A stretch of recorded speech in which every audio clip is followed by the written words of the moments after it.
Estamos em 1970 e a aviação está em um ponto de virada. O gigante 747 da Boeing está chamando a atenção, mas para a maioria das companhias aéreas é simplesmente um avião grande demais.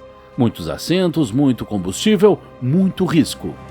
As companhias aéreas precisavam de algo menor, mais enxuto, mas ainda revolucionário.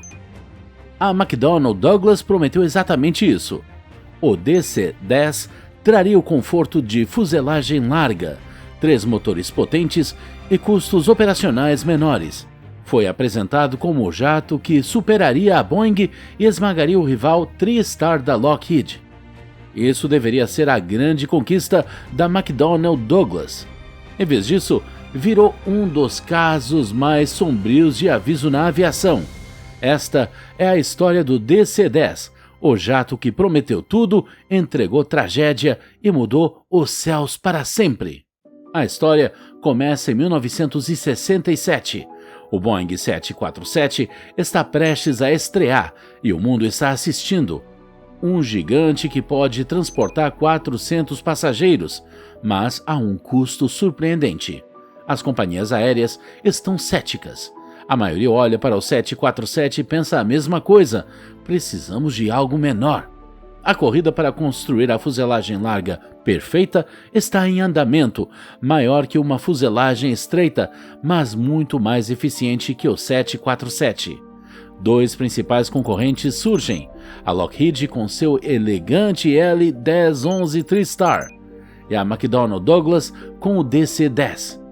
A McDonnell Douglas faz uma aposta estratégica ousada. Enquanto os rivais experimentam designs com 2 motores, eles escolhem 3. Por quê? Porque nos anos 1970, o ETOPS era uma grande barreira. Perder um motor em um bimotor e talvez você não chegasse a um aeroporto alternativo. Os reguladores não permitiam que esses jatos cruzassem oceanos ou voassem por certas rotas remotas. Mas nem todos concordavam. Na Europa, um novo consórcio chamado Airbus trabalhava discretamente no A300, o primeiro fuselagem larga bimotor do mundo. Na época, a maioria das companhias aéreas o desconsiderava.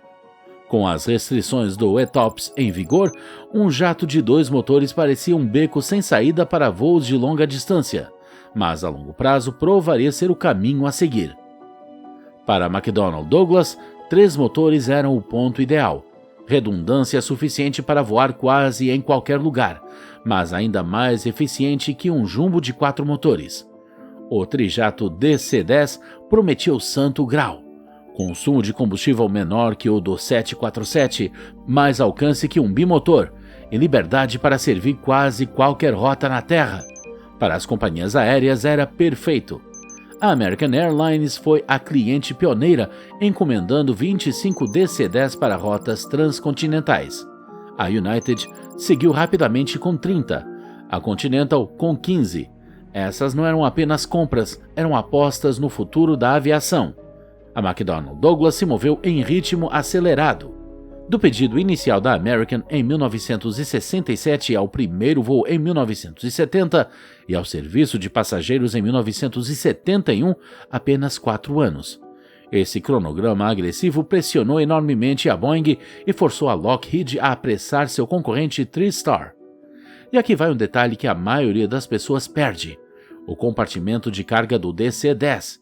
A McDonnell Douglas o projetou para ser incomumente espaçoso, maximizando o potencial de receita para as companhias aéreas. Na época parecia uma vantagem inteligente. Mais tarde, se mostraria catastrófico. Em 1973, o DC-10 já era a espinha dorsal das frotas de longa distância no mundo todo. A KLM os usava para cruzar o Atlântico, a Japan Airlines para cruzar o Pacífico, a Swiss Air por toda a Europa. A McDonnell Douglas acreditava que o DC-10 consolidaria sua dominância sobre a Boeing e a Lockheed e os estabeleceria como o principal fabricante aeronáutico do mundo. O futuro parecia ilimitado, mas aeronaves revolucionárias exigem soluções revolucionárias e algumas soluções vêm com perigos ocultos.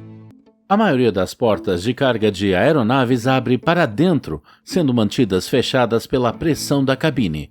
É um design naturalmente à prova de falhas. As portas do DC-10 abrem para fora para maximizar aquele valioso espaço de carga que as companhias aéreas adoram. Esse design de abertura para fora exige um mecanismo de travamento infalível. Travas e pinos devem suportar enormes diferenças de pressão em altitude de cruzeiro. Se este sistema falhar, uma descompressão explosiva pode destruir a aeronave em segundos.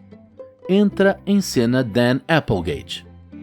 Este engenheiro da McDonnell Douglas entendia a física da porta melhor do que ninguém. Em 1971, ele escreveu um memorando interno que deveria ter parado tudo. O mecanismo de travamento da porta de carga, ele alerta, é perigosamente pouco confiável. Suas palavras são proféticas. Se a porta estourar, a descompressão explosiva vai colapsar o piso da cabine e cortar cabos críticos de controle de voo. Mas a cultura corporativa revela sua verdadeira face. O memorando de Applegate desaparece na burocracia da empresa. A McDonnell Douglas está perdendo dinheiro correndo para ganhar fatia do mercado da Boeing e da Lockheed. O L-1011 está respirando no pescoço deles. Estão em jogo pedidos de compra. Redesenhar o sistema da porta significaria atrasos catastróficos. A pressão por custos e prazos vence. As preocupações com segurança perdem. Então, a realidade intervém. O voo 96 da American Airlines, um DC-10 partindo de Detroit para Buffalo com 67 pessoas a bordo. Subindo aos 11.000 pés, o pesadelo de Applegate se torna real. A porta de carga explode com força explosiva. O piso da cabine colapsa parcialmente, travando os controles de voo exatamente como Applegate previu. O capitão Bryce McCormick e sua tripulação lutam contra sistemas comprometidos, conduzindo o DC-10 debilitado de volta ao aeroporto Metro de Detroit.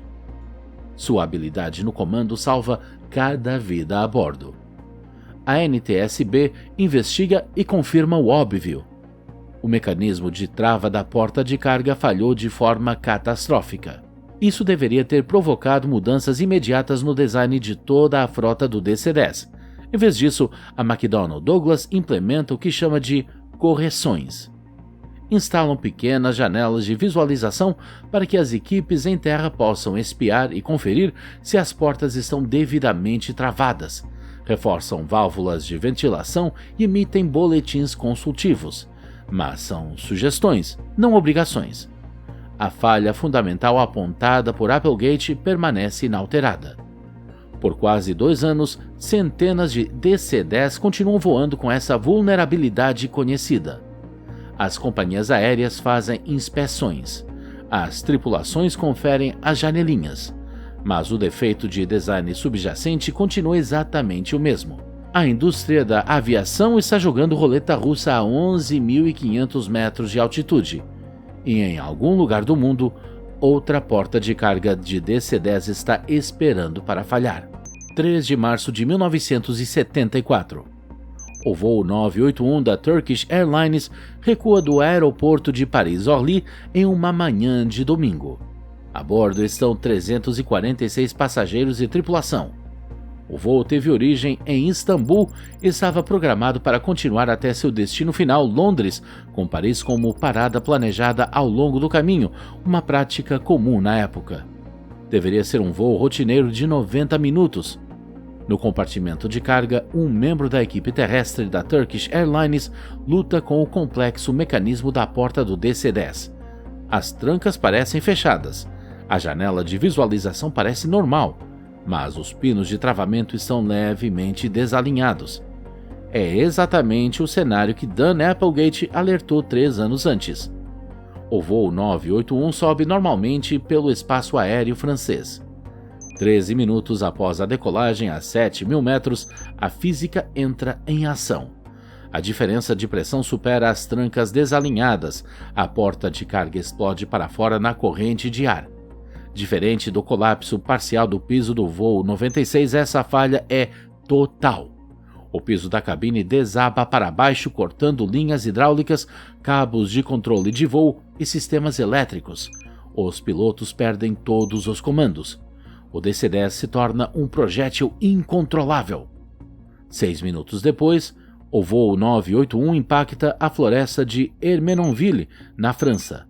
A destruição é absoluta, nenhum sobrevivente entre as 346 almas a bordo.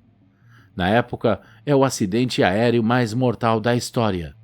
A indústria global da aviação fica em choque. Jato da Morte e Caixão Voador dominam as manchetes de Londres a Tóquio. Passageiros em todo o mundo se recusam a embarcar em DC-10. Agentes de viagem relatam que até 30% dos passageiros pedem especificamente sem DC-10 ao reservar os voos.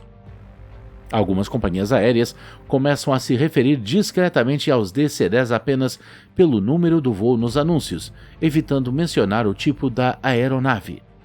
Investigadores franceses rapidamente identificam a causa: a mesma falha da porta de carga que quase destruiu o voo 96. O memorando enterrado de Dan Applegate reaparece, seus alertas agora tragicamente confirmados. O engenheiro que tentou impedir essa tragédia se torna símbolo do denuncismo corporativo e do custo fatal de ignorar preocupações com segurança. Para McDonnell Douglas, o incidente é potencialmente catastrófico. As ações despencam, pedidos são cancelados, sua reputação como fabricante preocupado com segurança fica arruinada. A empresa que acreditava que o DC-10 consolidaria seu domínio agora luta para sobreviver. Mas este é só o começo dos problemas do DC-10. A McDonnell Douglas corre para resolver o problema da porta de carga. Eles redesenham completamente o sistema com travas redundantes, sistemas de backup e luzes de aviso na cabine. No final de 1974, o DC-10 voltou ao serviço com sistemas de segurança realmente aprimorados, mas a confiança do público foi destruída além do reparo. O estigma do jato da morte prova ser quase impossível de superar, apesar das verdadeiras melhorias de segurança. Então, o desastre acontece novamente. 25 de maio de 1979, o voo 191 da American Airlines, um DC-10 com destino a Los Angeles, inicia sua decolagem em Chicago O'Hare numa clara tarde de sexta-feira. 271 pessoas a bordo, confiando na reputação reconstruída da aeronave. Durante a subida inicial, testemunhas assistem horrorizadas a algo impossível acontecendo. O motor esquerdo se separa completamente da asa. O enorme motor General Electric CF6, pesando 13.500 libras, rola pela pista enquanto o DC-10 continua a subir. Mas a aeronave agora está fatalmente danificada. A separação do motor corta as linhas hidráulicas que controlam slats da borda de ataque da asa.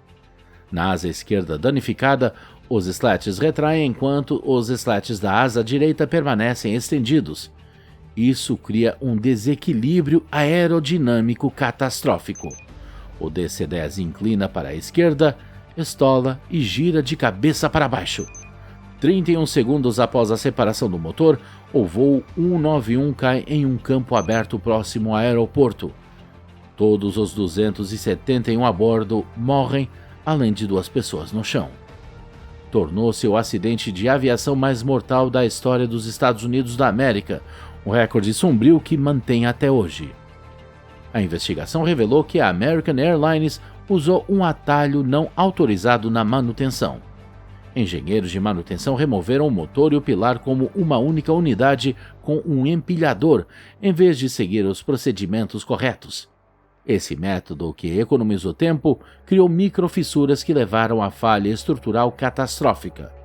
Embora esse acidente tenha sido causado por erros de manutenção e não por falhas de projeto, o público não faz tais distinções. Após o incidente, todos os DC-10 operados nos Estados Unidos da América foram proibidos de voar. No final de 1979, o DC-10 já havia se envolvido em 3 acidentes fatais em 6 anos. uma taxa sem precedentes para um avião moderno. As companhias aéreas perdem confiança não apenas na aeronave, mas na própria McDonnell Douglas. Os pedidos de novos DC-10 evaporam à medida que as empresas os veem como um fabricante que corta custos. O dano à reputação prova ser irreversível. O voo 191 não foi o único desastre com o DC-10 em 1979. Apenas 5 meses depois, o voo 2605 da Western Airlines se aproximava do aeroporto internacional da Cidade do México através de uma névoa densa. Devido a uma falha na comunicação, o DC-10 pousou em uma pista fechada que estava em manutenção, atingindo veículos de construção e incendiando-se. 72 pessoas morreram no que se tornou o acidente aéreo mais mortal do México na época. Isso não foi uma falha de projeto, foi erro do piloto e má comunicação, mas para o público, que já desconfiava do DC-10, isso não importava. 3 acidentes fatais com o DC-10 em um único ano criaram uma narrativa de uma aeronave amaldiçoada que ultrapassou a análise racional. O padrão havia começado antes. Em 1973, poucos meses após o primeiro incidente com a porta de carga, o voo 27 da National Airlines sofreu uma falha de motor não contida em altitude de cruzeiro. Fragmentos do motor quebraram uma janela da cabine e um passageiro foi descompressurizado explosivamente e morreu. Cada incidente, independente da causa, reforçava a percepção crescente de que o DC-10 era perigoso. Especialistas em aviação entendiam a diferença entre falhas de projeto e acidentes operacionais, mas o público viajante via apenas um padrão mortal. A mídia amplificou essa narrativa.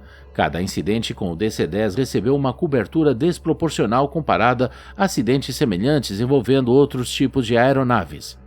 A McDonnell Douglas se viu lutando não apenas contra problemas técnicos, mas contra uma guerra de relações públicas que não conseguiram vencer. Lembra do ETOPS? A regulamentação que tornou 3 motores essenciais está evoluindo rapidamente. Uma nova tecnologia permitiu que aeronaves bimotoras voem rotas cada vez mais longas sobre os oceanos. O terceiro motor do DC-10, ante sua maior vantagem, torna-se uma responsabilidade cara. Os modernos bimotores provam ser mais econômicos em combustível e confiáveis. O Boeing 767, lançado em 1982, conquista o mercado que o DC-10 foi projetado para dominar. Depois, o 777 se tornou tudo o que o DC-10 prometia ser: eficiente, confiável e confiado pelos passageiros. O mercado dos trijets não apenas decai, ele colapsa. A Lockheed, já sofrendo com vendas fracas do L-1011 e motores problemáticos, anuncia sua saída total da aviação comercial. O TriStar provou que mesmo uma engenharia brilhante não podia superar o timing ruim e a demanda limitada. Junto com o DC-10, definiu tanto a ascensão quanto a queda da era dos trijets, um beco tecnológico varrido pela revolução dos bimotores. Em 1984, a produção é interrompida e a McDonnell Douglas, ainda lutando contra problemas técnicos, agora encara uma verdade maior. Eles estão enfrentando não só concorrentes, mas uma revolução que não podem vencer. Numa tentativa desesperada para salvar sua divisão de aviação comercial, lançaram o MD-11 em 1990. Basicamente, é um DC-10 alongado e modernizado com aviônicos atualizados. Mas chega tarde demais e não cumpre as promessas de eficiência de combustível. Pior ainda, as companhias aéreas temem que os passageiros o vejam apenas como um DC-10 alongado e evitem reservar voos. Bimotoras modernas como o Airbus A330 e o Boeing 777 oferecem melhor economia de combustível, custos de manutenção mais baixos e a flexibilidade operacional que a evolução do ETOPS proporciona. A era dos trijets termina não com festa, mas com uma obsolescência silenciosa. Assim como o TriStar, o DC-10 encontrou uma salvação inesperada em uma segunda vida fora do serviço de passageiros. A FedEx descobriu algo interessante sobre o DC-10. Lembra daquele compartimento de carga incomumente grande projetado para competir com aviões de passageiros? Ele torna o DC-10 perfeito para o serviço de carga. Longe do escrutínio público, a confiabilidade da aeronave melhora drasticamente. A FedEx acaba operando mais de 60 cargueiros DC-10, tornando-se o maior operador do tipo. A UPS segue o exemplo, convertendo DC-10 de passageiros para operações de carga. No serviço de carga, o DC-10 finalmente cumpre parte da sua promessa original. Só que não no papel que ninguém esperava. Mas para McDonnell Douglas, a redenção chega tarde demais. Enfraquecida pelo fracasso comercial do DC-10 e incapaz de competir com a Boeing e Airbus no desenvolvimento de novas aeronaves, a empresa se fundiu com a Boeing em 1997. A fusão efetivamente encerra os 76 anos de história da Douglas como fabricante independente. Isso deixa a Boeing como única produtora americana de grandes aviões comerciais por décadas. O último DC-10 de passageiros se aposentou em 2014 com a Biman Bangladesh Airlines. A FedEx operou os últimos voos cargueiros do DC-10 em 2021, encerrando exatamente 50 anos de serviço operacional. Alguns sobrevivem como aviões-tanque de combate a incêndios aéreos, seus motores potentes encontrando um último propósito na luta contra incêndios florestais. Mas o legado mais importante do DC-10 não está nos compartimentos de carga ou no combate a incêndios. Está na transformação fundamental da segurança na aviação. O memorando ignorado de Dan Applegate tornou-se leitura obrigatória em escolas de engenharia no mundo todo. Ele ensina a importância crítica de ouvir preocupações de segurança independentemente da pressão comercial. A certificação das aeronaves tornou-se exponencialmente mais rigorosa, e esse pode ser o legado mais importante que qualquer avião poderia deixar. Antes de ir, o algoritmo do YouTube acha que você vai gostar do próximo vídeo, então por que não conferir?